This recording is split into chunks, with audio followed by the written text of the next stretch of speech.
These sourdough English muffins are light, fluffy, and they have just a subtle sourdough flavor. Let's get started. You're going to start off with 100 grams of active sourdough starter, and then you'll add 240 grams of milk.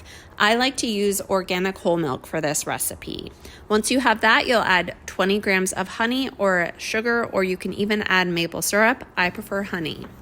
Once you have all those, you're going to stir that up until all of the starter and honey are combined with the milk, and then you'll add 360 grams of all-purpose flour, 5 grams of sea salt, and then you're going to mix it up with a dough whisk. And then I like to use my hands and mix it up a little bit more. Cover, let it rest for 30 minutes, and then you'll bring the dough out onto a lightly floured surface, and you're just going to work the dough a little bit. I learned later on that you don't necessarily have to take it out of the bowl, but it does make it a little bit easier.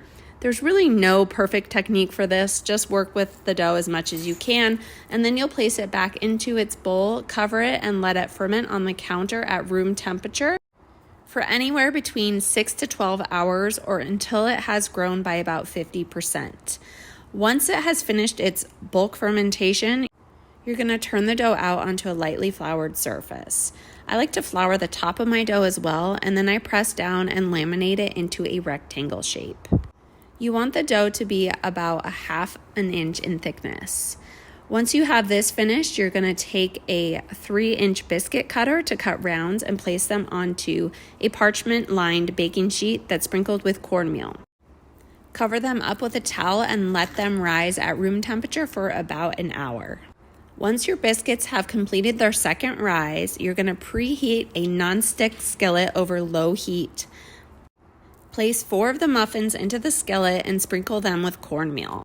Cover them with a lid and cook for about 4 minutes on the first side. Flip them over and cook for an additional 4 minutes on the other side. Let me know if you make this recipe.